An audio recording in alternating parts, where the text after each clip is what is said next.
Satu, dua, tiga, cek.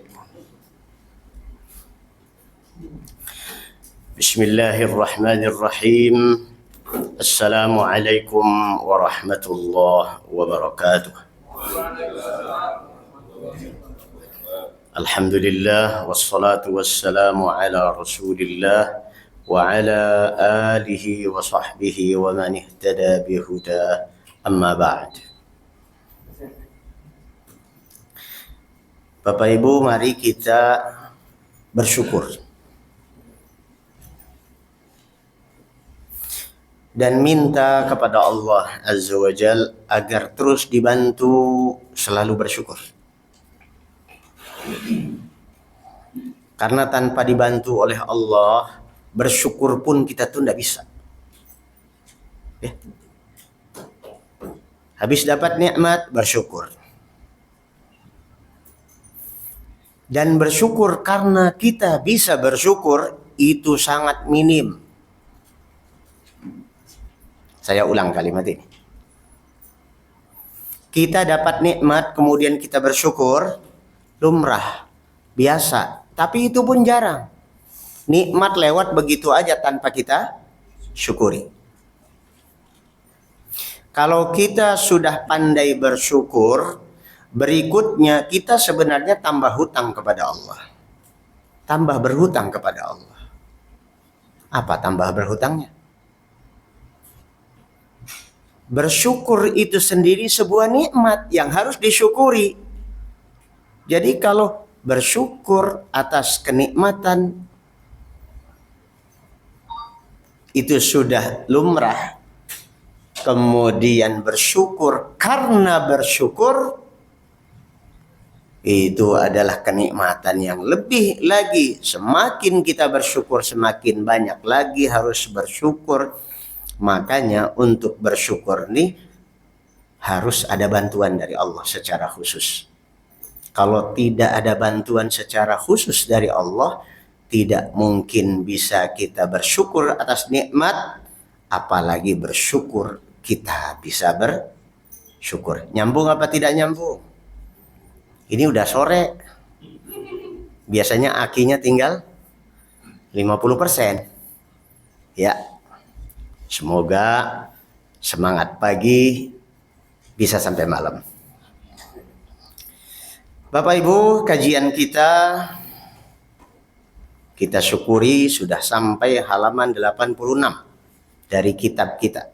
Yang memegang kitab yang berbahasa Arab itu halaman 86 dari jilid 1.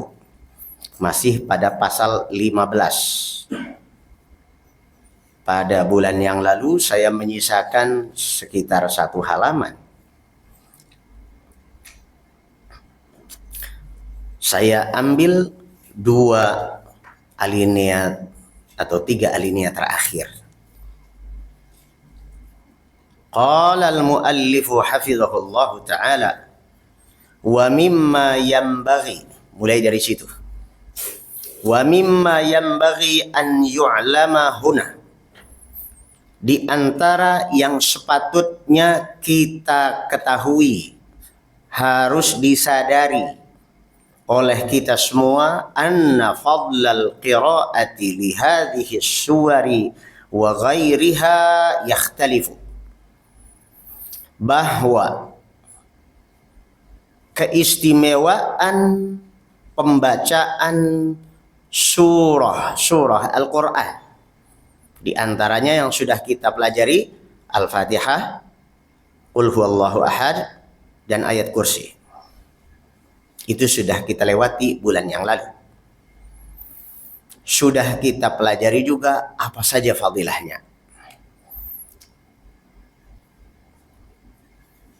Bahwa keistimewaan yang dimiliki oleh surah-surah tersebut itu adalah keistimewaan surat tersebut, keistimewaan ayat tersebut. Nah, sekarang ketika diaplikasikan pada orangnya, yakhtalif, berbeda. Yakhtalifu bi ikhtilafi halit tali litilka suwari, tergantung pribadi masing-masing yang membacanya. Ini persis seperti doa, Pak. Kita pernah bicara tentang doa di bulan Ramadan. Doa itu kan kata Nabi alaihi salatu wassalam silah, senjata ya.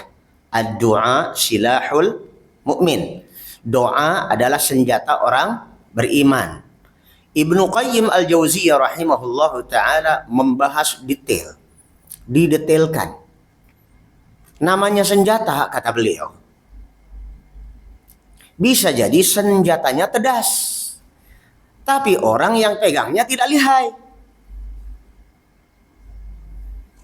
Bisa jadi orangnya lihai, tapi senjatanya tidak tedas.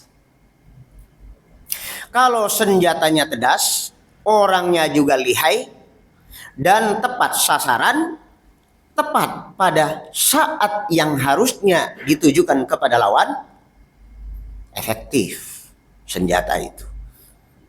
Nah, Al-Quranul Karim pada surah-surah tertentu, pada ayat tertentu disebutkan keistimewaannya ini. Tapi keistimewaan tersebut itu milik surah tersebut, milik ayat tersebut. How about the man behind the gun?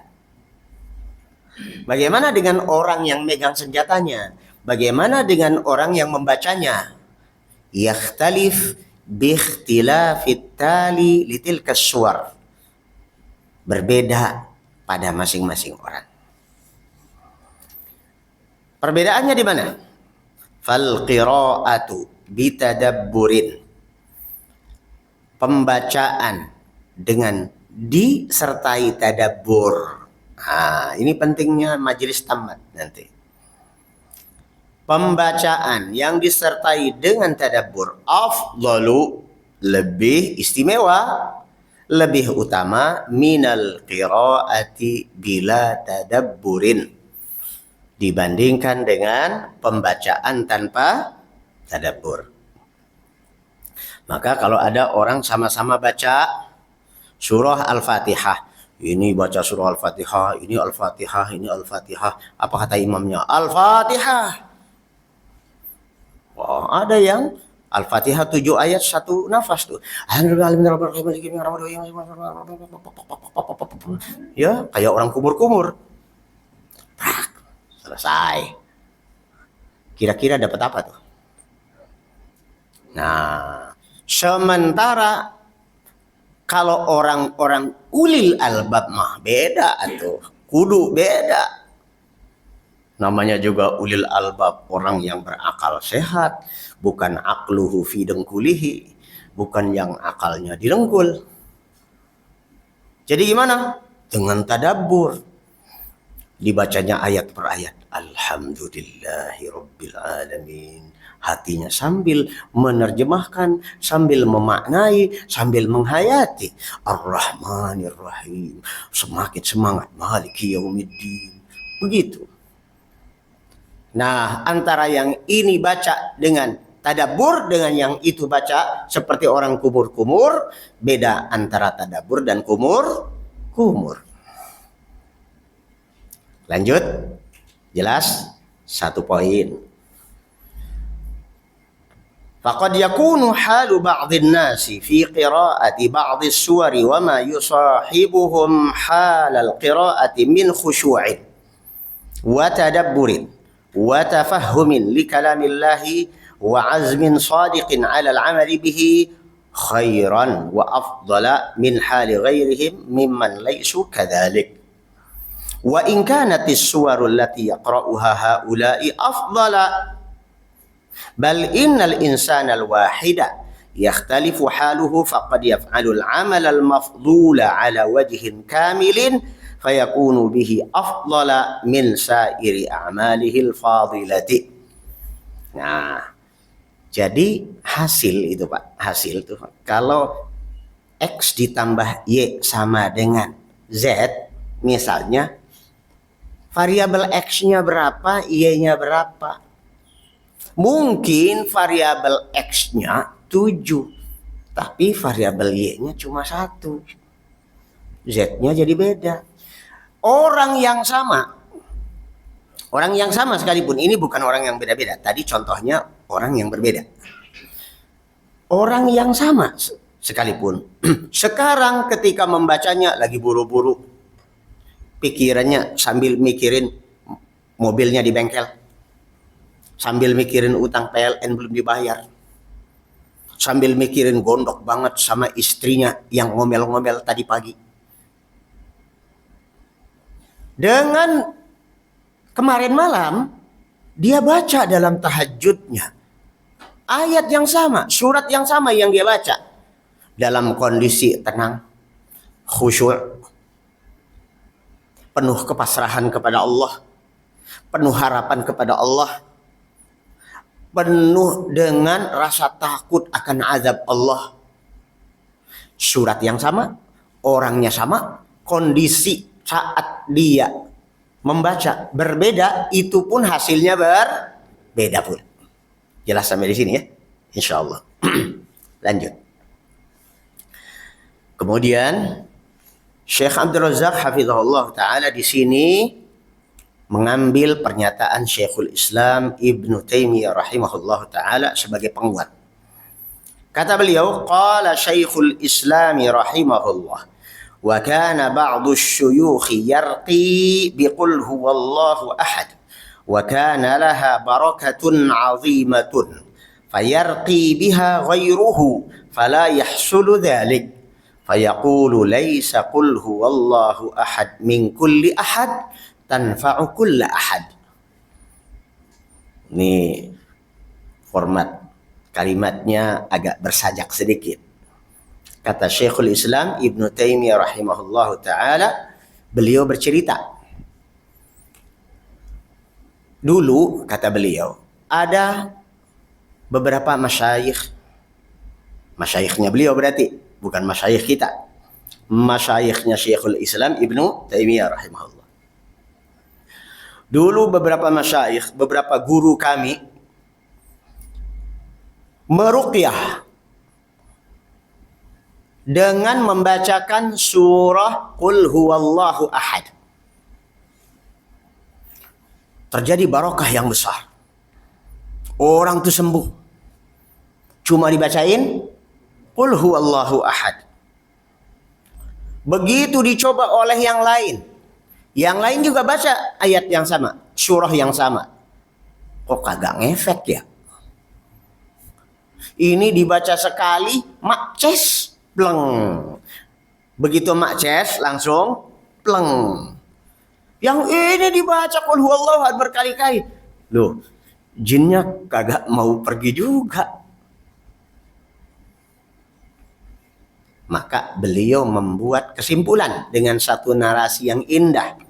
Kata beliau, laisa qul huwallahu ahad min kulli ahad tanfa'u kulla ahad.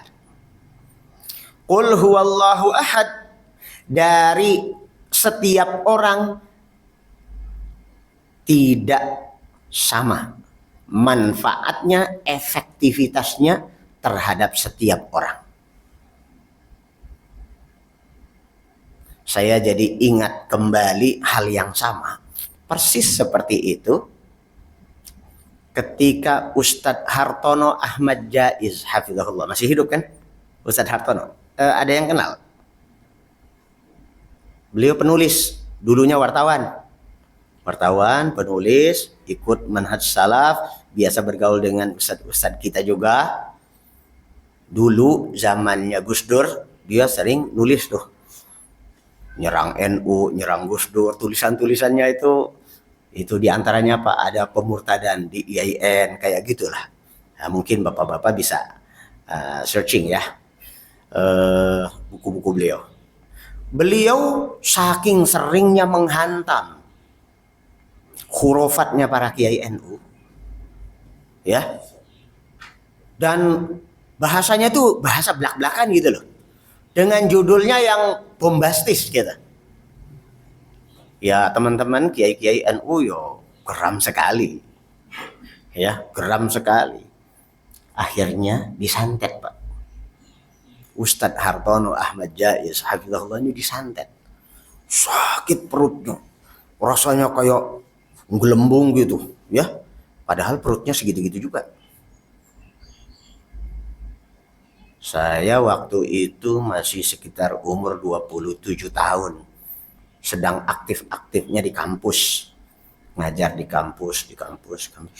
Dan ngisi-ngisi pengajian seperti ini juga di Rahman. Waktu itu saya ditelepon. Ustadz, saya mau minta diruqyah sama antum. Masya Allah Ustadz, ana ngeruqyah antum. Coba ceritakan aja lah. Sekarang kita belum bisa ketemu. Ceritakan ada apa ini Ustaz? Beliau ceritakan problemnya. Ustadz, nggak usah susah-susah undang saya. Apa? Antum bisa lakukan sendiri. Yakinlah antum bisa. Tapi sepertinya memang ya kadang-kadang walaupun dokter sekalipun ya, untuk ngobatin dirinya sendiri itu nggak yakin ya. Cari dokter lain kan gitu ya. Nah, itu tabiat manusia lah ya. Wajar. Nah, ada yang bisa antum lakukan Ustaz. Tidak harus juga pakai orang lain. Kalau antum masih kurang yakin dengan diri antum sendiri, oke. Pakai rekaman masyayikh kita, ulama-ulama kita, Imam Al-Masjidil Haram, Masjid Nabawi. Oh iya Ustaz, ana udah lakukan itu, kata beliau. Terus gimana ceritanya? Kata beliau, saya tempel tuh Ustaz, rekaman tuh.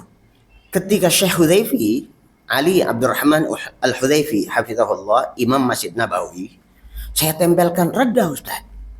Oh good. Terus ketika ana pakai Hani Ar-Rifai atau apa yang lain itu nggak ngefek Ustaz. Paham di sini korelasinya? Ya, cerita tadi kalau dikorelasikan dengan cerita Syekhul Islam Ibnu Taimiyah rahimahullah, connecting? Alhamdulillah. Lanjut kitabnya. Wa inna makhtalafa atharu hatainil qira'ataini ma'a anna suratal maqru'ata wahidatun bisabab ikhtilafi ma qama bil qalbi min sidqin wa ikhlasin wa tadabburin wa yaqinin wa raghbatin wa khusyu'an. Faktor apa yang membuat perbedaan ini? Ini yang perlu di highlight. Ya. Faktor perbedaannya di mana? Unsur apa yang membuat ini kok efektif? Bahkan ini very very efektif dan yang ini kok jadi invalid. Ini kok nggak ada efek sama sekali gitu. Bahkan mungkin ada orang meruqyah sampai sekamar penuh. Orang semua pada baca Al-Quran. Tapi orang gedubukan masih juga. Jinnya malah betah di situ. Ya lucu aja gitu kan. Orang segitu banyak baca Al-Quran, ngeruqyah satu orang, tapi kok nggak ngefek. Sementara didatangkan satu orang meruqyah, lo kok langsung adem. Kipiye? Unsurnya apa?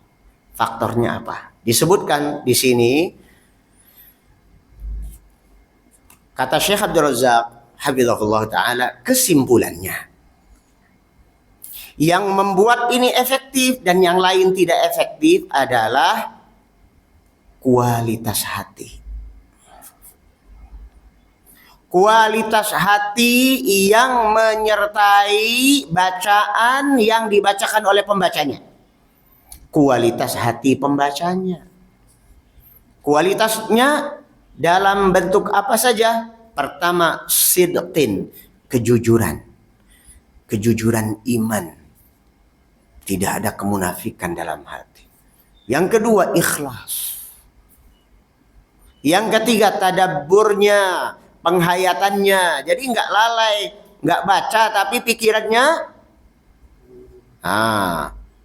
Ada yang diundang suruh bacain surat apa gitu. Yang di pikirannya, ini sahibul hajat bakal bawain saya berkat apa enggak.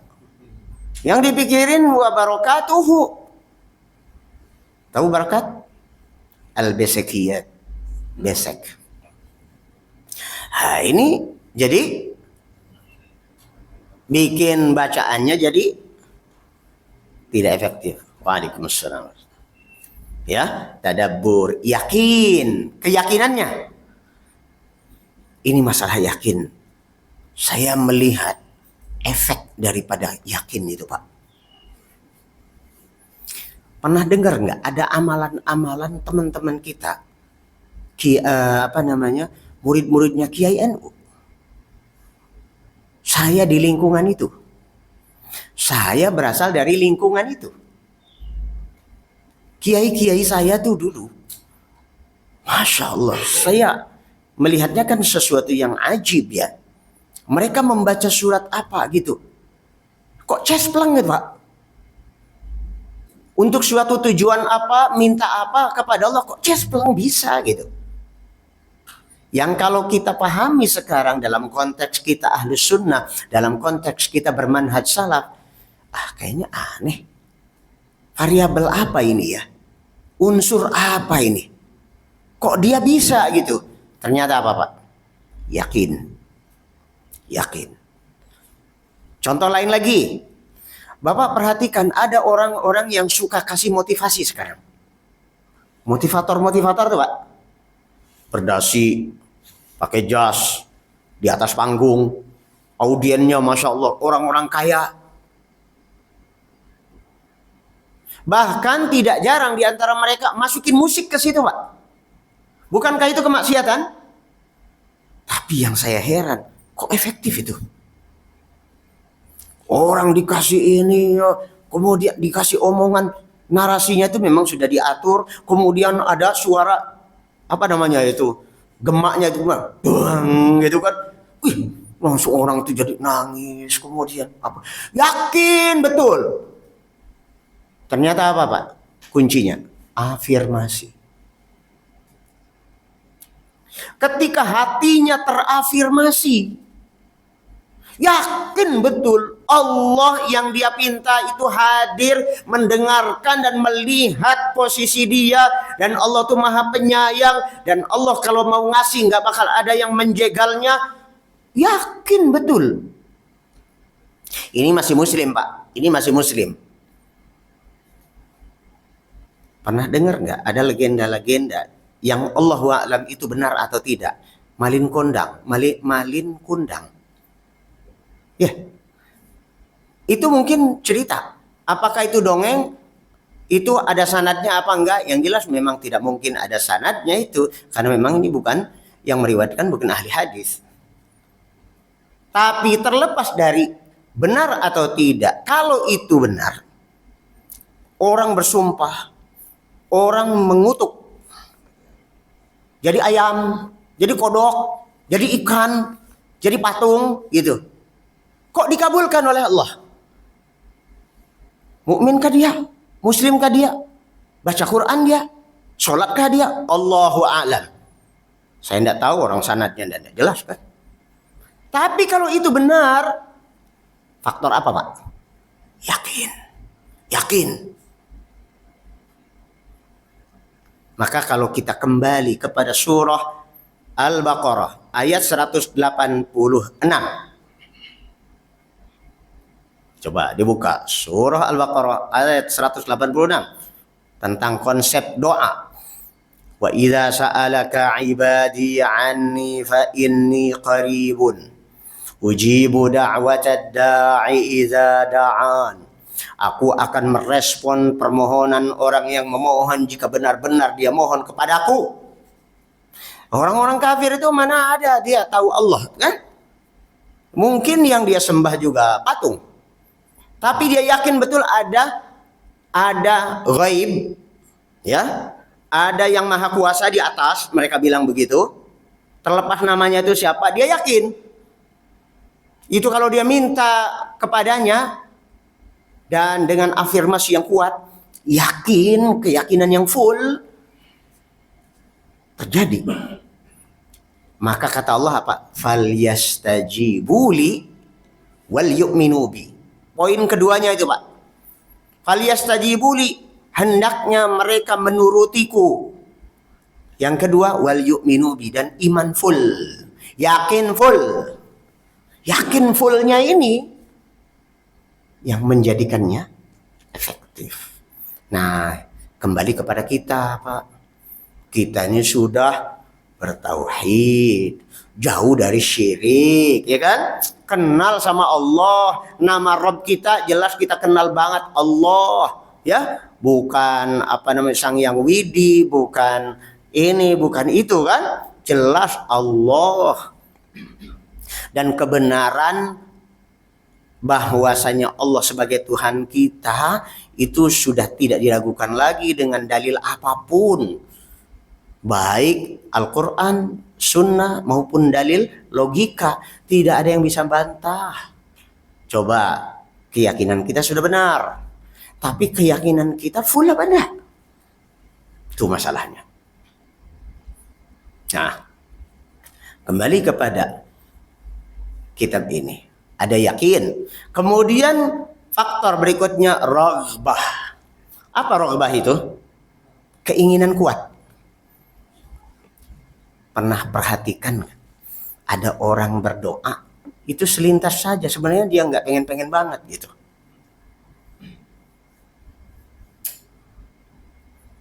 Nggak ngarep-ngarep banget. Nah, kalau kita mohon kepada Allah, kitanya betul-betul butuh, kita yakin betul sama Allah, itu cespleng. Saya korelasikan dengan cerita Nabi Musa alaihissalam. Apa yang terjadi pada Nabi Musa alaihissalam? Dikejar oleh Fir'aun, lari dari negerinya, berhari-hari ada di padang pasir. Sampai suatu hari nyampe dia di kampungnya Nabi Syuaib alaihissalam, namanya negeri Madian. Udah jauh, udah di luar kekuasaan Fir'aun. Fir'aun udah nggak menjangkau. Kata Nabi Syuaib alaihissalam ketika ditanya Nabi Musa alaihissalam, kamu siapa? Namaku Musa. Musa, kamu Musa Bani Israel? Katanya, iya, tepat. Oh iya, saya sudah tahu kasusmu. Namanya Nabi ya, dapat wahyu kan dari Allah. Walaupun belum cerita-cerita, dia tahu bahwasanya Musa ini dikejar-kejar Firaun. Kasusnya di Mesir dia tahu. Gitu. Oke, tenang. Dah tenang, kamu aman. Di sini Firaun nggak akan sampai katanya. Nah, apa ceritanya? Sebelum itu, setelah membantu putrinya, dua putrinya, Nabi Syuaib alaihissalam mengambilkan air untuk minum ternaknya, karena digeser terus, dielakkan terus sama cowok-cowok yang ada di situ. Namanya cewek kan, yang lainnya cowok semua, minggir kau, minggir. Jadi selalu belakangan. Akhirnya Musa yang memang kekar, badannya tegap gitu kan, singkirin laki-laki semua, minggir kau. Diambilkan tuh untuk dua putri Nabi Syuaib alaihissalam. Cerita itu selesai, dua putri Nabi Syuaib itu pulang ke rumahnya, ya. Apa yang dilakukan Nabi Musa alaihissalam? Dia mundur dari tempat itu, kemudian bersandar di sebuah pohon. Di bawah pohon sambil bersandar itu beliau mengucapkan satu kalimat ini. Apa? Rabbi inni lima anzalta ilayya min khairin faqir. Makanya dalam keadaan betul-betul terdesak, dalam keadaan kesempitan, berhari-hari nggak makan, sanak famili nggak punya, mana ada orang kenal Musa daerah itu, kenalan nggak punya, famili nggak punya, pekerjaan nggak punya, berharap dapat makanan dari mana? Apa yang terjadi? Jangankan makan minum, istri pun dapat pula. Hebat nggak Pak? Tuh. Jadi khair, kebaikan yang Nabi Musa alaihissalam mintakan kepada Allah azza wa jal berlipat tuh Pak. Itu namanya barokah. Barokahnya doa. Kebaikan yang bertambah dan bertumbuh. Mungkin pada saat itu yang yang ekspektasikan oleh Nabi Musa alaihissalam cuma makan dan minum. Aduh, udah berhari-hari nggak makan. Aku pengen dapat makan. Ternyata bukan hanya makan, bahkan makan, minum, tempat tinggal dan siapa? Ngerti sendiri. Ya, lanjut. Itu karena apa? Raghbah. Maka harus dimunculkan dalam hati memang keinginan yang kuat. Salah nggak Pak? Kalau saya pengen banget gitu jadi presiden. Salah nggak? Nggak salah kan? Salah nggak Pak? Kalau saya bilang saya pengen banget punya santri jumlahnya 1.500. Salah nggak Pak? Nggak salah. Allah kira-kira mampu nggak memberikan itu? Mampu. PR-nya di hati saya adalah, lu pengen banget apa lu pengen bingit? Atau cuma pengen? Itu masalah loh. Maka dalam doa ini memang perlu kita koreksi yang ada dalam hati. Lu pengen doang atau pengen banget? Kalau lu pingin banget, pengen bingit, jangan kalah sama iklan Trisel. Ayo, inget gak? Mau katanya, sampai 3 kali. Itu kalau dalam ilmu balaghah diulang 3 kali itu Pak, afirmasi. Mau banget apa mau bingit? Mau. Gitu, sampai kayak gitu. Itu harus dimiliki oleh kita. Raghbah. Yang terakhir adalah khusyuk. Bahwa kita itu tidak gerasah gerusuh. Tenang. Mintanya sama Allah itu seriously. Ya. Tenang.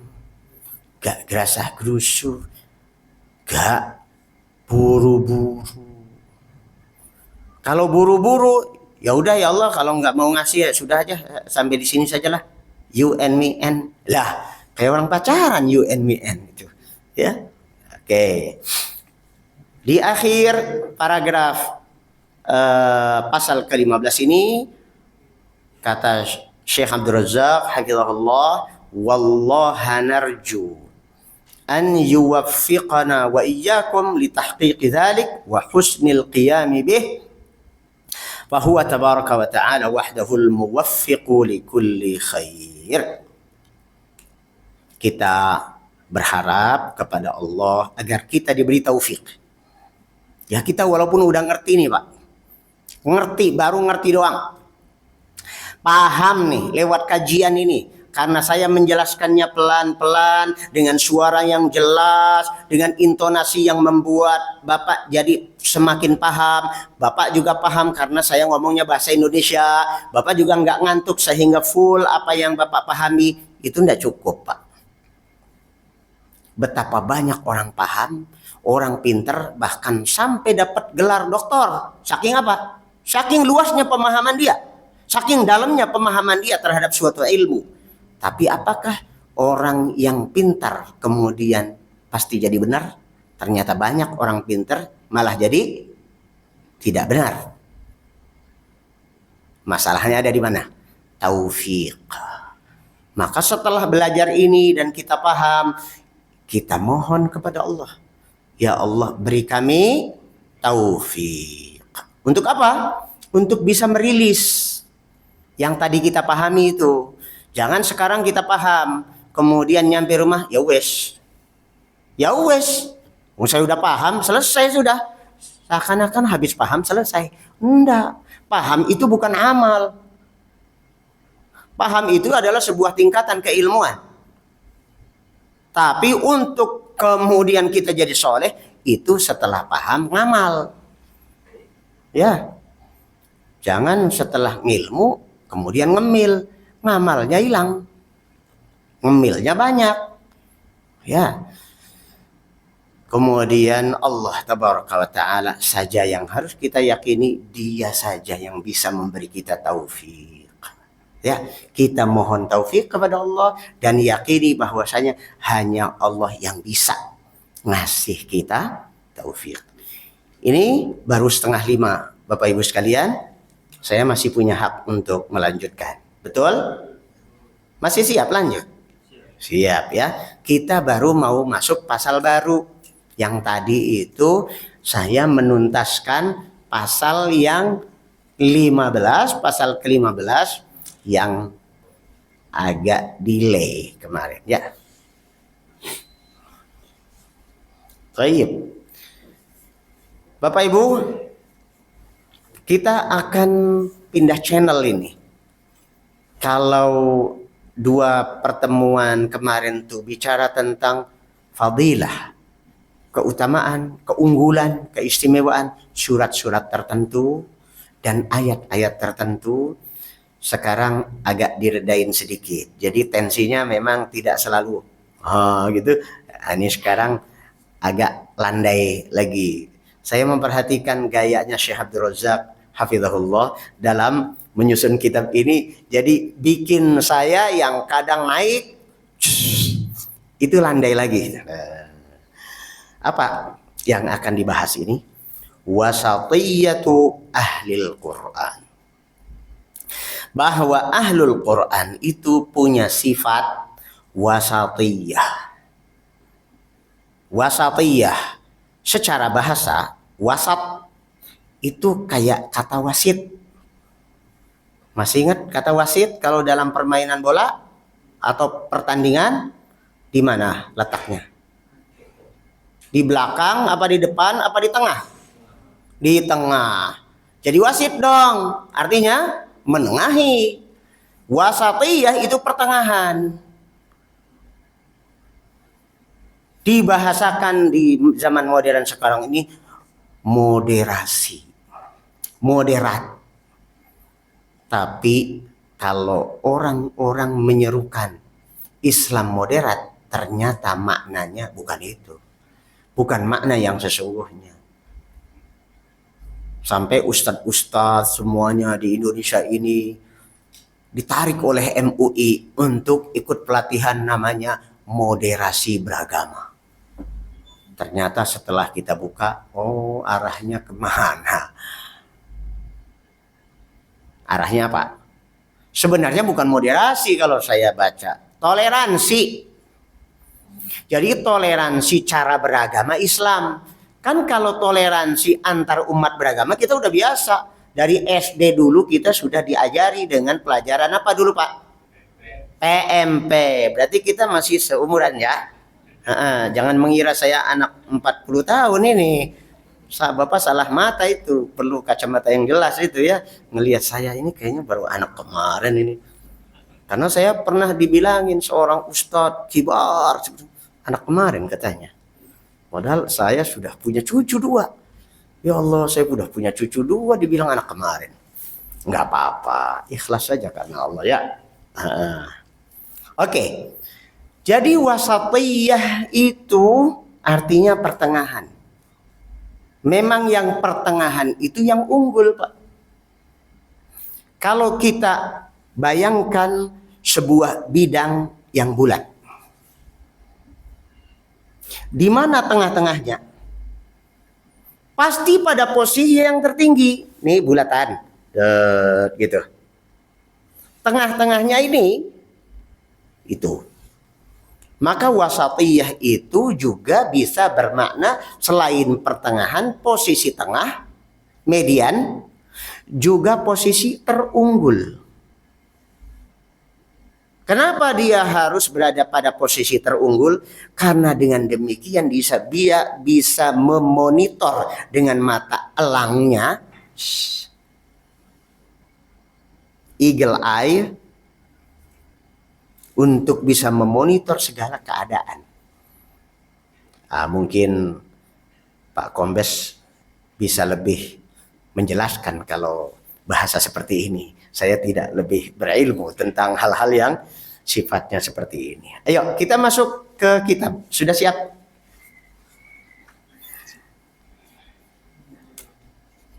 Bismillah.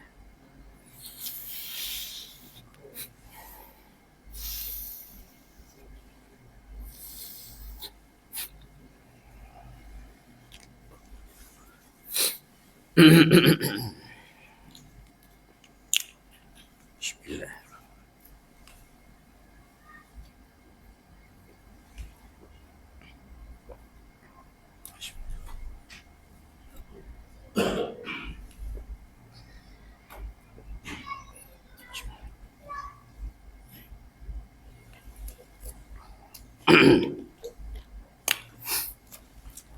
Qala al-muallifu hafizahullahu ta'ala, marra ma'ana, sudah kita lewati pelajaran anna khairaz zikri, bahwa zikir yang terbaik, wa ajallahu wa afdalahu, yang paling agung, yang paling unggul, zikir yang mana? Huwa al-Qur'anul Karim. Jadi moco Qur'an kui zikir sing afdol. Ya, pang ageng-ageng na zikir moco Quran. Wa marra ma'ana, juga kita sudah lewati fadlu hamalatihi, para pemegang Al-Quran, para pemilik Al-Quran. Bukan orang yang bisa beli mushaf Al-Quran, bukan yang tukang koleksi mushaf Al-Quran, bukan penerbit Al-Quran, tapi yang Al-Quran sudah ada di hatinya, yang mengamalkannya. Fahum ahlullah, mereka itu adalah keluarganya Allah. Jadi diakui sebagai keluarganya Allah. Wa khassatuhu, dan orang-orang khusus, orang-orang spesial bagi Allah adalah ahlul Quran. Makanya saya ngebet banget untuk mengestablishkan majelis tamat. Saya mohon doa Bapak Ibu sekalian dan dukungan sehingga saya kembali ke rahmatullah dalam keadaan majelis tamat dan metode tamat sudah tamat. Dan bisa diwariskan kepada seluruh kaum muslimin untuk menjadi panduan. Mulai dari tahsin tilawahnya sampai ke tadabburnya. Baik, lanjut. Kama sabata dzalika 'anil Nabi sallallahu alaihi wasallam, wala raiba anna li hamalatil Qur'an sifatin jalilah wa nu'utan karimah. Hamalatul Qur'an atau pemilik atau pembawa, pengemban Al-Quran itu memiliki sifat-sifat yang agung. Wahiyya katsiratun jiddan, banyak kalau disebutin, didetailkan satu persatu. Illa anna ahamma nu'utihim wa ajalla sifatihim wa abraza alamatihim at-tawassutu wal i'tidal. Tapi kalau dicari benang merahnya, maka ada satu yang paling menonjol dari semua sifat yang mulia yang dimiliki oleh pengemban Al-Quran. Apa itu? Sifat wasatiyah, sifat pertengahan. Di highlight dulu yang ini. Oh, ini sifat moderat. Gak apa-apa Pak menyebutnya moderat. Yang penting pemahaman kita tidak yang dimaksud oleh mereka. Ya. Tapi sifat pertengahan. Lanjut. Wadzalika, dan yang dimaksud i'tidal tawassut itu apa? Biluzumi ma jaa fil Qur'ani wal wuqufi 'indahu duna ghuluwin aw jafa'in. Waduna ifratin au tafritin au ziyadatin au taqsirin. Nah, ini perlu di garis atasi yang ini, di highlights. Ya. Caranya kita menempatkan dan memposisikan diri pada sifat wasatiyah itu apa maksudnya? Kata beliau, pertama, dengan komitmen menjalankan apa saja yang bersumber dari Al-Quran. Kedua, stop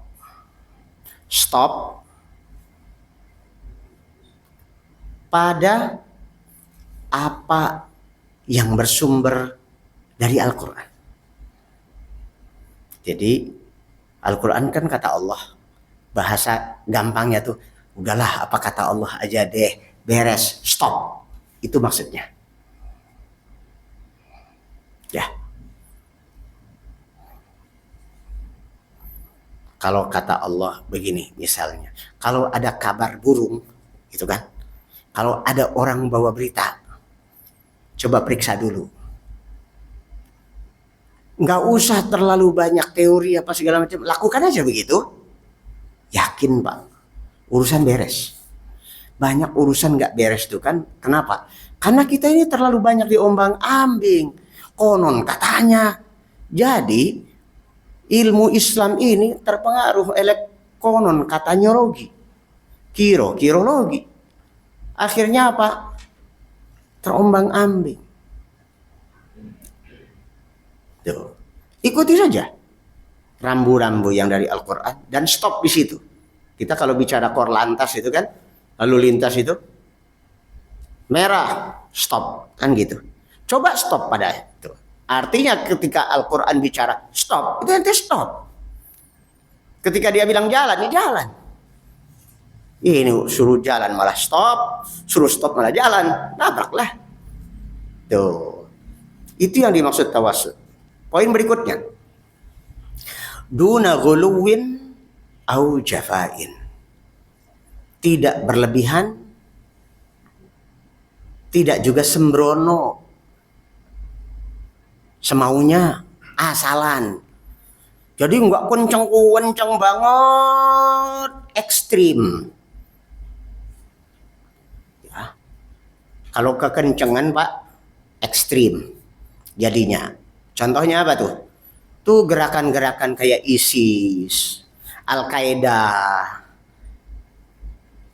Kan kalau kedengaran apa namanya itu yel-yelnya itu, la ilaha illallah Muhammadur Rasulullah, inil hukmu illa lillah. Hanya orang-orang Khawarij tuh berpegang teguh pada Al-Quran. Tidak ada hukum kecuali hukum Allah. Kedengarannya kan benar. Tapi ketika mereka ekstrim, tanpa menengok bagaimana kata Rasulullah, konteks pada saat itu bagaimana Rasulullah menghadapi masalah begini. Akhirnya kan mereka keluar dari Islam. Kata Nabi SAW, yamruquna minad din muruqas sahmi minar ramiyah. Mereka orang-orang Khawarij itu sebenarnya melesat keluar dari Islam seperti anak panah keluar dari busurnya. Keluar dari busur Islam itu segitu mudahnya. Padahal yel-yelnya itu Al-Quran. Kita mah pokoknya hukumnya hukum Allah aja. Itu namanya apa? Hulu. Ekstrim. Tidak juga sembrono, asal-asalan. Ah, gampang. Tenang aja. Gak usah gitu-gitu amat lah beragama. Ya? Allah tuh Ghafurur Rahim, bro. Maha pengampun, maha penyayang. Ente berdosa, kagak apa. Ntar juga Allah ampuni. Aneh yang kayak gini, Murji'ah. Gitu. Jangan jadi Khawarij, jangan juga jadi Murji'ah. Maka itulah sifat Ahlus Sunnah, pertengahan. Lanjutnya, waduna ifratin au tafritin. Sebenarnya ifrat dan tafrit sama dengan ghulu dan jafa tadi. Kalau saya menyebutnya tidak ekstrim mayor dan tidak ekstrim minor. Kalau ekstrim mayor kekencengan, kalau ekstrim minor kelembekan. Coba Bapak naik mobil, kasih 60 itu apa namanya, tekanannya itu, bannya itu 60 gitu. Ya. Itu bisa membal itu, terbang mah dung gitu kan. Tapi dibikin lembek juga 20 sajalah. Nanti apa yang terjadi? Penduduk mobil itu banyak. Kayak mobil saya itu kan muatnya 11 orang. Kalau saya, istri dan anak-anak saya 9 semuanya masuk. Kemudian bannya cuma 20 tekanannya. Itu mungkin peleknya itu yang jadi korban, ya kan? Ini dalam makhluk seperti mobil. Beragama juga begitu. Kekencengan. Jadi terbang-terbang bisa limbung mobilnya. Ya, kekempesan korban juga unitnya. Ya, sampai di situ Bapak Ibu. Ini paling tidak saya ingin mendekatkan pada konsep yang sederhana. Lanjut. Au ziyadatin au taksirin, atau ziyadah itu artinya nambah-nambah, suka nambah-nambahin ajaran. Au taksirin, atau ngurang-ngurangin, ya jadi berlebihan, nambah-nambahin, ngurang-ngurangin. Nah, jadi kita pelajari Al-Quran, kita perhatikan juga bagaimana Nabi SAW mengaplikasikan Al-Quran. Bagaimana para sahabat Nabi juga mengikuti Rasulullah. Begitulah manhaj beragama. Dan itu caranya ahlul Quran. Kalau enggak begitu, Anda belum jadi ahlul Quran. Lanjut alinea berikutnya. Yaqulullahu ta'ala. Ini menunjukkan bahwa Syekh Abdul Razak dalam narasinya pada alinea pertama itu berdalil. Dalil beliau adalah ini. وَكَذَلِكَ جَعَلْنَاكُمْ أُمَّةً وَسَطًا لِتَكُونُوا شُهَدَاءَ عَلَى النَّاسِ وَيَكُونَ الرَّسُولُ عَلَيْكُمْ شَهِيدًا. Wa kadzalika, dan demikianlah, ja'alnakum, kami jadikan kalian. Kalian itu siapa yang dimaksud? Para sahabat Nabi. Jadi kalian pada konteks turunnya Al-Quran itu bukan kita sekarang. Kan kita nggak menyaksikan turunnya Al-Quran. Nah, ini kalau ngerti tadabbur tuh, kalian. Kalian yang dimaksud siapa ya? Apa termasuk kita ya? Enggak masuk. Apa termasuk Abu Lahab? Gak masuk. Padahal Abu Lahab sezaman tuh. Abu Jahal, Abu Lahab sezaman dengan Abu Bakar. Maka dengan tadabbur itu kita jadi tahu. Kacamata kita jadi cekas. Kalian. Kalian yang dimaksud. Bukan kita yang zaman sekarang. Dan bukan juga orang yang di zaman itu tetapi tidak mukmin. Yang dimaksud adalah para sahabat Nabi. Wa kadzalika ja'alnakum, dan demikianlah kami telah menjadikan kalian apa? Ummatan wasata. Umat pertengahan. Umat pertengahan artinya umat yang unggul. Keunggulan kalian itu yang dijadikan mirror. Dijadikan cermin bagi orang di zaman itu dan zaman berikutnya. Sehingga parameter kebenaran adalah Al-Quran, Sunnah, dan As-Salafus Sholeh. Kalau pengen tahu kenapa kok ada embel-embel salaf soleh segala, apa tidak cukup Quran hadis? Maaf ya, ini agak sedikit melebar. Muncul Muhammadiyah, muncul Persis, muncul NU, nanti muncul apalagi. Apa tidak cukup tuh Quran hadis aja? Ngapain masukin as-salafus saleh? Kalau ada yang bertanya seperti itu, dia belum paham ini kum di sini siapa. Ente nih pade, walaupun pada berdalil dengan Al-Quran dan Sunnah, emangnya tahu pengamalannya kayak apa? Kalau tidak ada contoh hidup pada zaman itu yang kemudian mewariskan pola ini. pola beragama ini. Kan harus ada yang hidup saat itu. Sehingga kemudian apa yang dicontohkan oleh Nabi itu tercermin. Dan kita orang kemudian bercermin pada orang yang dulu, udah lebih dulu. Yang lebih dulu namanya salaf, yang kemudian namanya kholaf. Saya kira sederhana sekali konsepnya. Manhaj salaf itu dan mudah dipahami. Ya, jadi kalau ada orang yang bilang, ngapain masuk-masukin salaf segala, salaf melulu gitu kan. Nah, kadang-kadang dipleset-plesetin tuh. Oh, salaf itu salah fikir katanya. Biarin aja itu orang lindur ya. Ya, demikianlah kami jadikan kalian ummatan wasata. Sisi tadabbur lagi ini Bapak Ibu. Dari kata ja'alna. Kami menjadikan. Kita jadi atau kita dijadikan? Yang benar. Weh, bangga. Gue salafi. Ahlus sunnah wal jamaah. Jadi ini bukan kebanggaan bro. Ini bukan sesuatu yang menjadi prestise kita. Bukan. Menjadi salafi bukan prestise. Dan menjadi salafi bukanlah prestasi kita. Kenapa? Ingat-ingat. Allah yang menjadikan kalian. Para sahabatnya saja yang menjadi as-salafus sholeh. Itu dijadikan oleh Allah. Bukan karena merekanya. Tapi karena Allahnya yang menjadikan mereka. Apalagi kita yang bukan siapa-siapanya salaf. Jadi harus tawadhu. Kita berkomitmen, bermanhaj salaf, tapi jangan merasa berprestise, berprestasi, bergengsi. Oh, kalau udah salafi, dengan celana cingkrang, jenggot landung, jidat gosong, triple eng. Wah, kayaknya udah paling benar dan orang yang paling patut masuk surga. Enggak, kita harus melihat bahwa diri kita ini sama saja dengan kaum muslimin yang lain. Bahwa mereka itu belum mengamalkan sunnah. Yes, itu ladang dakwah kita.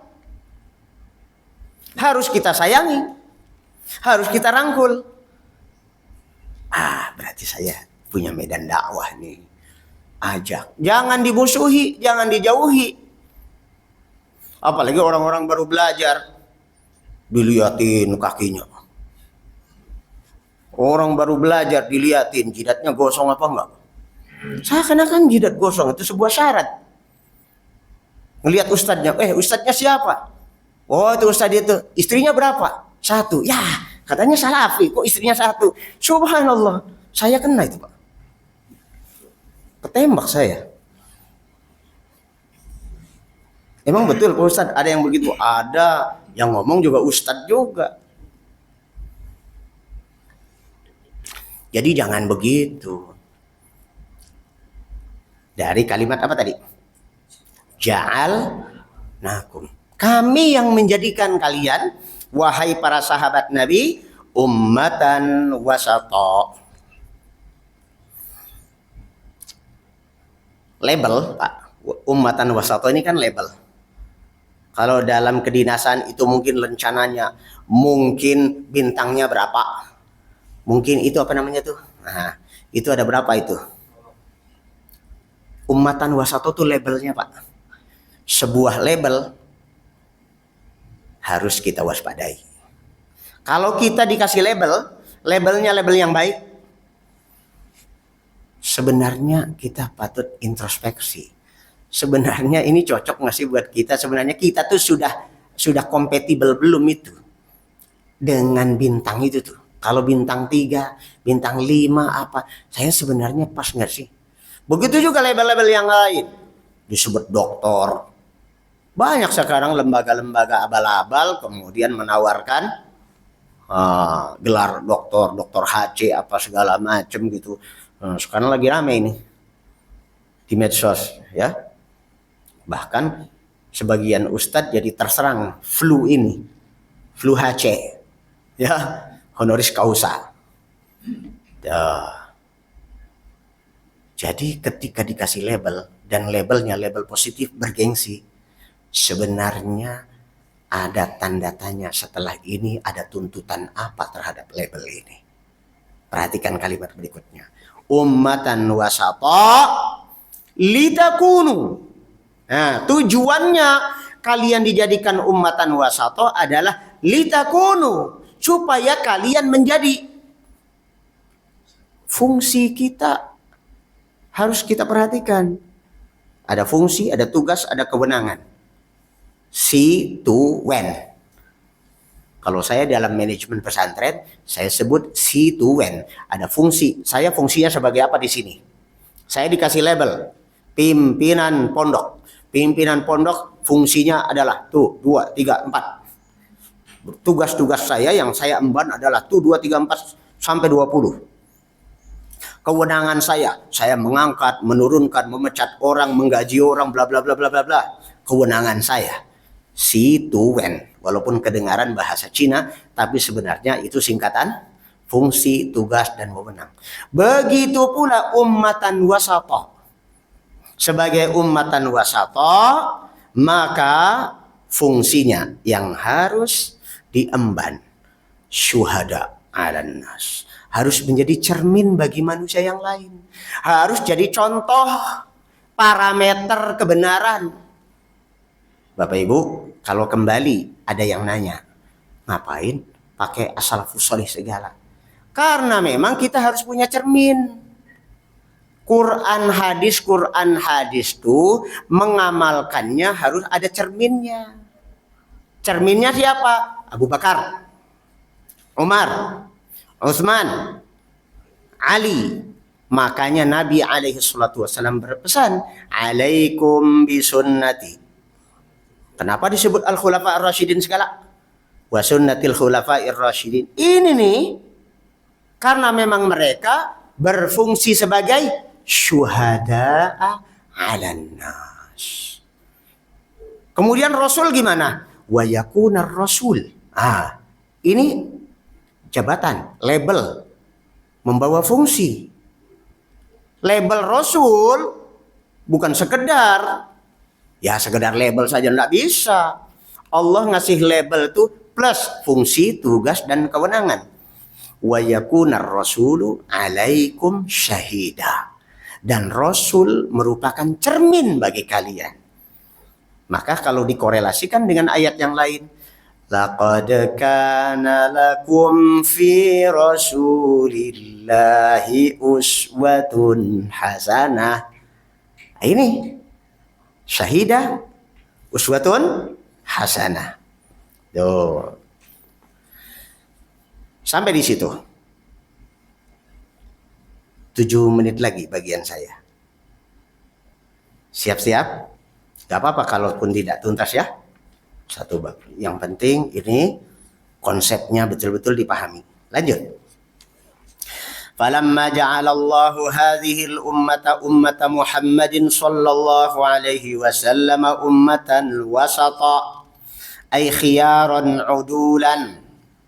Ketika Allah jadikan umat Nabi Muhammad itu sebagai ummatan wasata, yang artinya umat yang paling unggul, yang paling lurus, yang paling konsisten, yang paling pertengahan, maka khassaha bi akmalis syara'i wa aqwamil manahiji wa awdahil madhahibi. Maka Allah berikan manhaj yang spesial juga.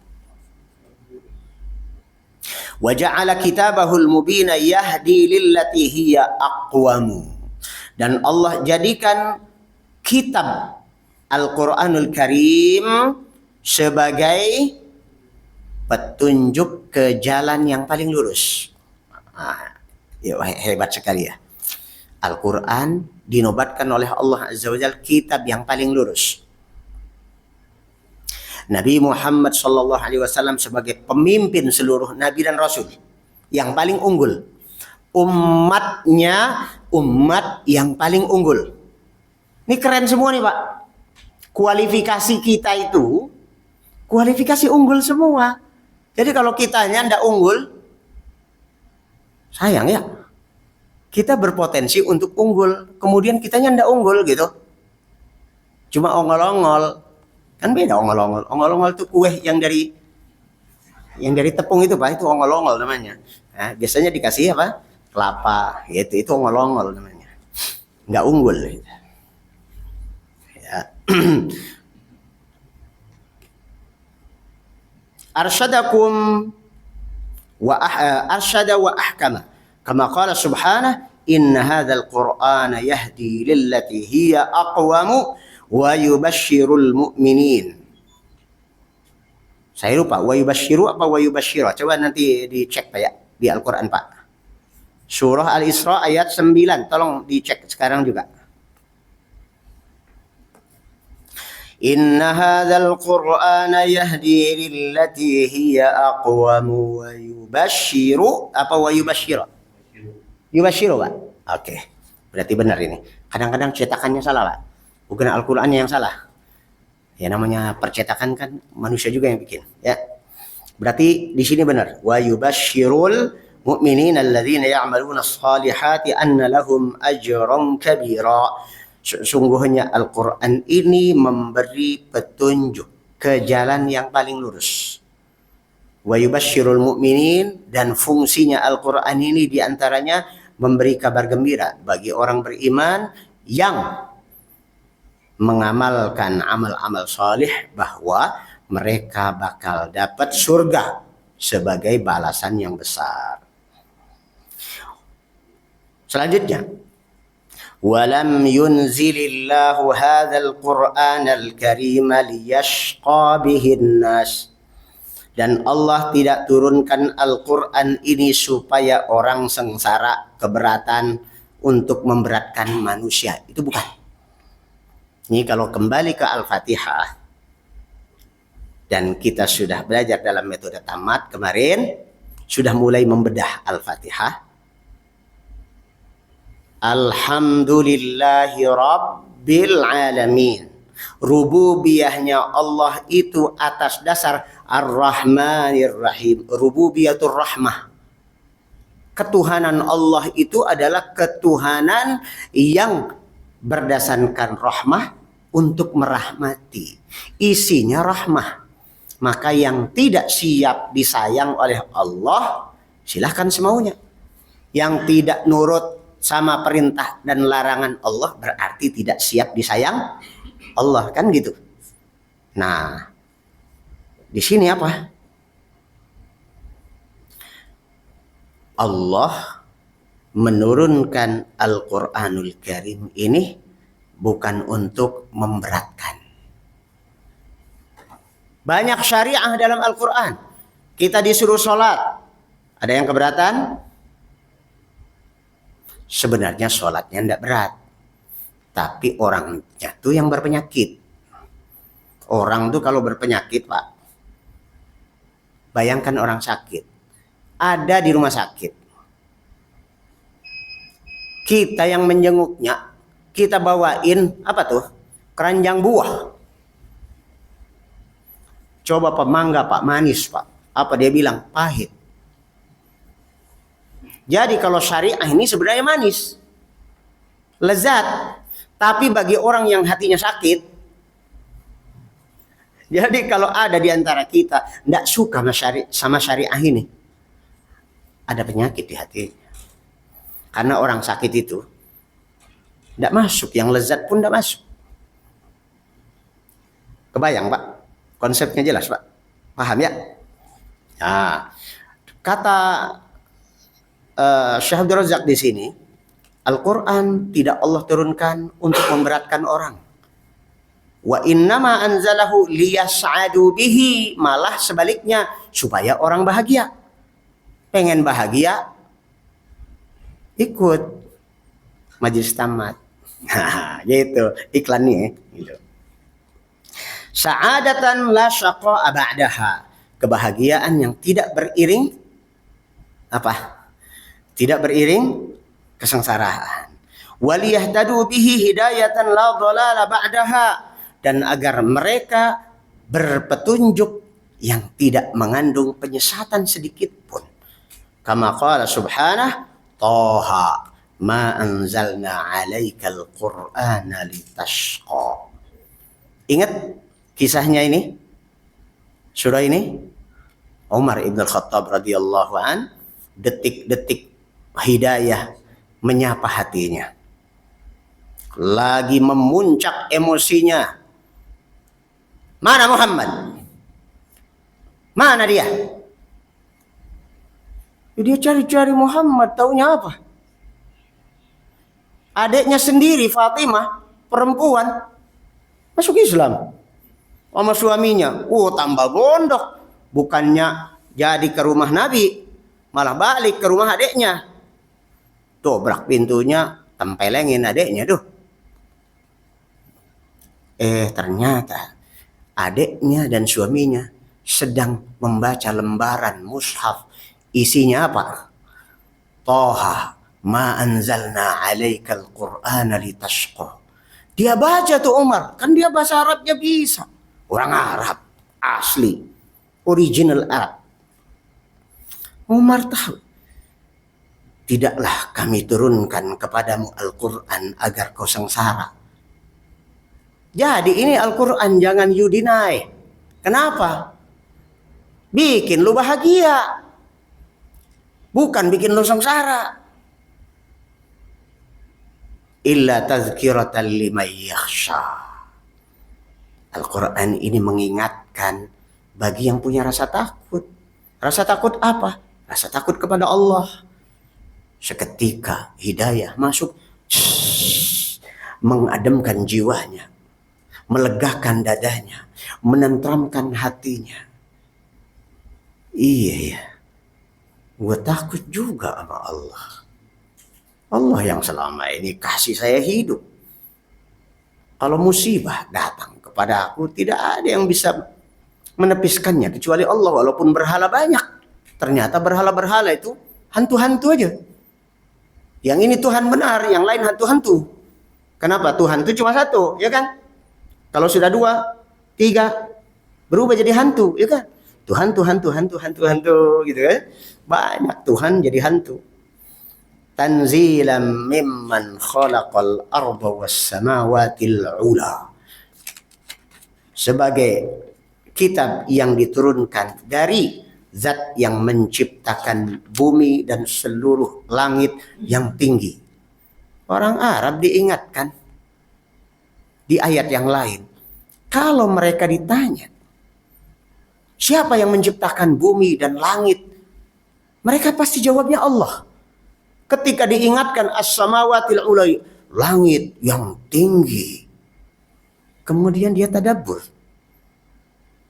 Terjadi internalisasi konsep ini di dalam hati Umar. Iya ya, Allah yang menguasai. Terus gue mau deny, aduh gak mungkin. Siapa dia? Ar-Rahman. Setelah ini Allah sebutin bukan Al-Jabbar. Yang disebutin bukan Al-Jabbar, Al-Mutakabbir. Enggak. Tapi ditarik kembali hati Umar. Setelah tadi diguncang, tuh yang punya langit. Siapa dia? Yang penyayang, yang pengasih. Dia berada di atas arsy-Nya. Sampai pada poin ini Umar telungkup. Klek. Tapi dia bangkit lagi, kemudian meninggalkan adiknya dan iparnya, masih nyari. Nabi Muhammad SAW sudah tahu Umar bakal datang dan Allah sudah memberitahu lewat Jibril alaihissalam, ini Umar udah gua kasih hidayah. Makanya sampai rumah Nabi nggak galak lagi, melainkan apa? Asyhadu an la ilaha illallah wa asyhadu anna Muhammadar Rasulullah. Dan komitmennya setelah itu, siapapun yang menghalangi dakwahmu, lehernya siap-siap. Gitu. Dan itu adalah hasil doanya Nabi. Kalau ndak Umar Abu Jahal ya Allah. Gitu. Ya Allah kasih saya salah satu di antara dua ini. Jadi pendekar dakwah Islam. Siapa? Kalau ndak Umar, Abu Jahal. Ternyata yang dikasih hadiah hidayah siapa? Umar. Abu Jahal masih jahil. Ya. Cukup sampai di sini Bapak Ibu sekalian. Ya, insya Allah kita lanjutkan bulan depan untuk kajian kitab ini. Sallallahu ala nabiyyina Muhammad wa alihi wa sahbihi wa sallam wa akhiru da'wana anil hamdulillahi rabbil alamin. Silahkan yang ingin bertanya, kita punya waktu 25 menit dari sekarang. Mangga. Manusia itu yang masuk surga tanpa hisab tidak minta rupiah, Tidak minta diruqyah. tidak minta rupiah. Dan itu kan hanya 10.000 doang saja. 10.000. Tapi apakah cuma segitu atau apakah yang orang yang mengikuti sunnah apakah Sudah. Itu pertanyaannya. Jadi khawatir Bapak nggak ikut masuk dalam 70.000 itu maksudnya. Bagus itu. Jadi memang kita harus punya perasaan itu. Kita khawatir. Aduh 70.000 dikit kali ya. Ya. Kan di zaman Nabi aja para sahabat Nabi itu ada 14 ribuan orang. Kita kalau ngukur diri kan dengan sahabat Nabi. Kita ndak ada sekuku jarinya. Betul. Di hadapan khobar seperti itu Pak, kita enggak usah pakai logika, kita hitung pakai kalkulator. Berarti kira-kira kita masuk apa enggak? Di situ ada kriteria. Kriteria itu yang harus kita penuhi. Jadi kita fokusnya pada kriteria yang Nabi informasikan. Mereka adalah orang-orang yang kalau berobat tidak mengandalkan sistem KAI. Kemudian yang kedua, tidak minta diruqyah. Dan mereka adalah orang-orang yang tawakalnya penuh kepada Allah. Kriteria itu yang harus kita fokuskan. Jadilah orang bermental juara. Orang bermental juara tuh dia nggak mikirin ini jaraknya jauh atau musuhnya banyak, kompetitornya banyak, tetapi dia fokus pada potensi dirinya dan aturannya harus seperti apa, tracknya di mana, jalan terus. Karena orang sukses itu bukan orang yang tidak pernah jatuh, tapi orang yang sukses adalah yang setelah jatuh bangunlah kembali dan terus tidak berhenti. Bapak Ibu yang sampai sekarang konsisten istiqomah ngaji bersama saya di sini, baik majelis Ahad sore maupun Sabtu pagi, sesekali kadang kita lagi capek, kadang lagi ada urusan keluarga, kadang kita sakit, tapi jangan putus. Begitu ya? Nah itu. Tawakal berarti inti masalahnya ada di tawakal. Mungkin suatu saat saya khutbahkan di sini. Terutama ini bulan Shofar. Saya ada jadwal khutbah nggak? Ada. Nanti kasih aba-aba saya. Ustadz, tolong sampaikan soal tawakal. Mungkin di akhir bulan kah? Coba. Shofar maksud saya, bukan Agustusnya, bukan Julinya. Ini sudah masuk Shofar belum Pak? Sudah? Nah itu. Ada, berarti di bulan Shofar. Mungkin nanti terkait dengan Rebo Wekasan. Tahu Rebo Wekasan? Banyak yang belum tahu ya. Jadi di bulan Shofar itu Pak, ada satu hari Rabu. Rabu yang terakhir di bulan Shofar. Itu diyakini oleh orang-orang ahli khurafat sebagai malam jatuhnya banyak musibah. Sehingga mereka melakukan ritual-ritual tertentu. Ini sebenarnya dari agama lain, agama Hindu. Tapi karena masuk lewat Jawa, lewat orang-orang Jawa, lewat orang Bali, ya, masuk ke dalam akidah sebagian kaum muslimin. Namanya Rebo Wekasan. Rebo Wekas. Wekas itu akhir, maksudnya bekas. Wekas. Rabu terakhir di bulan Safar. Dan itu sebenarnya sudah disabdakan oleh Nabi alaihissalam. Salah satu hadisnya apa? La Safar. Tidak ada, tidak benar itu keyakinan adanya musibah yang diturunkan oleh Allah pada Rabu terakhir bulan Safar. Nanti tolong saya dikasih aba-aba minimal sehari sebelumnya agar saya bahas itu di khutbah Jumat. Saya kira di khutbah Jumat aja udah cukup. Tapi itu intinya adalah merobek tawakal kita kepada Allah Azza wa Jalla. Nah, dengan itu maka perhatikan pelajaran tawakalnya, bukan cerita Rebo Wekasannya. Karena itu nomenklatur kejawen itu sebenarnya, nomenklatur kejawen. Yang kita fokuskan adalah tawakalnya itu. Ya. Pertanyaan Bapak melahirkan sebuah rencana yang bagus. Masya Allah. Pertanyaan lain? Mangga. Iya, Pak Tri.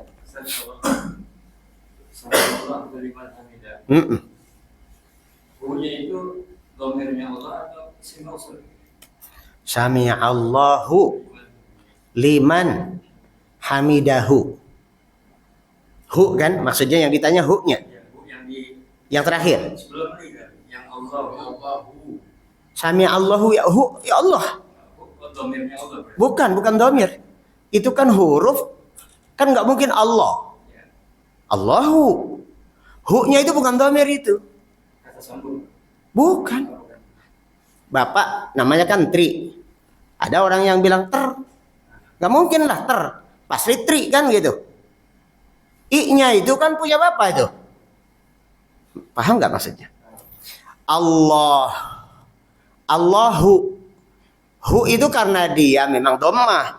Coba kalau fathah Allah. Kalau kasrah Allahi. Billahi. Jadi hahi hu-nya itu hu-nya bukan dhamir. Kalau yang dimaksud dhamir itu ya pronoun. Kalau dalam bahasa Inggris pronoun. I, you, we, they, he, she, it itu pronoun. Dhamir itu pronoun. Kata ganti dari orang, ya. Kalau Allah isim zahir namanya. Ya. Kalau huwa, huma, hum itu namanya dhamir. Kata ganti. Dhamir kenapa disebut dhamir? Dhamir itu artinya kata yang mengandung di dalamnya maksud isim zahir. Isim zahirnya Allahu. Kemudian kita sebut huwa. Huwa yang dimaksud Allah. Jadi Allahu bukan dhamir. Itu isim zahir. Nah kalau yang di belakangnya itu baru. Hamidahu. Hamidah. Bukan nama orang. Hamidah itu nama cewek Indramayu. Ya. Ya. Sami'allahu. Allah sudah dengar. Liman hamidahu. Itu ada kata yang tidak disebutkan. Tapi pasti maknanya itu. Allah sudah mendengar pujian orang yang memujinya. Nya-nya itu namanya dhamir. Itu kembali kepada Allah. Ya. Berarti kalau ada orang yang menyebut sami Allah liman hamidah sah tanpa hu. Maksudnya? Sami Allah liman hamidah. Sami Allahu. Bukan tanpa sami Allah liman hamidah. Oh gitu. Enggak. Jadi sami Allah liman hamidah itu kan berarti. Dia dalam sholat maksudnya? Iya. Oh, yang Bapak persoalkan, ada seorang imam, kalau setelah ruku, berdiri, dia bacanya Sami Allah. liman hamidah. Liman. Kalau masalah batal sholatnya tidak batal, sholatnya tetap sah. Tapi bacaan itu lahan salah baca. Kenapa? Karena dia nyambung. Kecuali kalau dia waqaf, sami Allah liman hamidah, tidak masalah. Gitu. Ya seperti kita baca Al-Quran, habis nafas waqaf di situ. Gitu. Tidak apa-apa, itu tidak merusak makna. Ya, lanjut pertanyaan lain.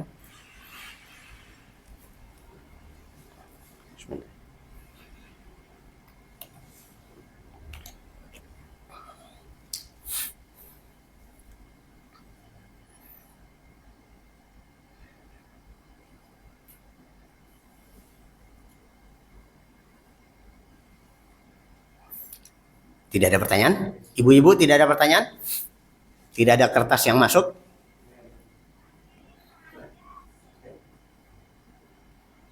Ditulis. Oh, lagi ditulis? Nggak ada. Baik, berarti jelas semua apa yang saya sampaikan. Semoga dengan kejelasan apa yang saya sampaikan, kemudian diiringi apa tadi? Taufik dari Allah Azza wa Jalla, sehingga kita betul-betul bisa merilis apa yang kita pahami. Dan juga saya titip, kalau sudah paham, sudah mengamalkan, jangan egois. Kebaikan ini bukan cuma untuk Bapak dan Ibu yang hadir. Like, comment, and share. Nah, gitu ya. Ya, pakai bahasa anak kekinian, nggak masalah ya.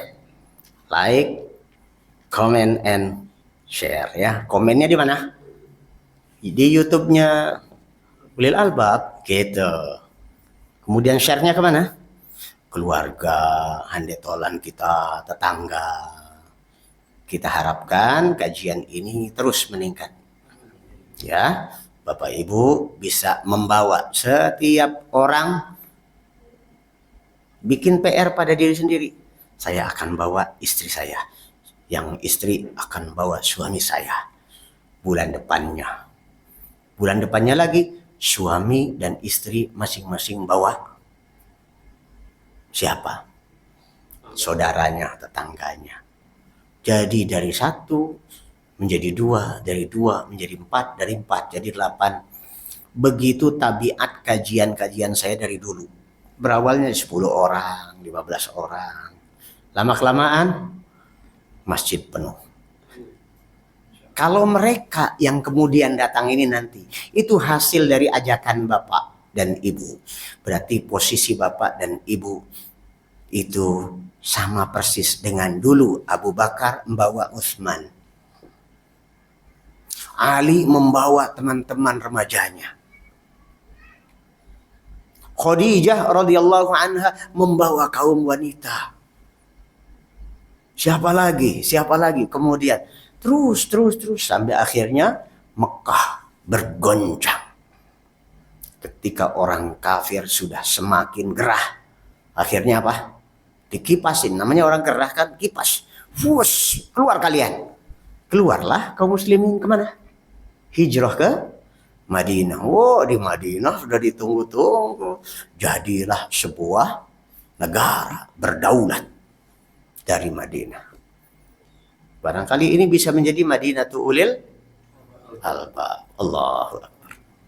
Mari kita cukupkan kajian kita dengan kafaratul majlis. Subhanakallahumma wa bihamdik, asyhadu an la ilaha illa ant, astaghfiruka wa atubu ilaik. Assalamualaikum warahmatullahi wabarakatuh.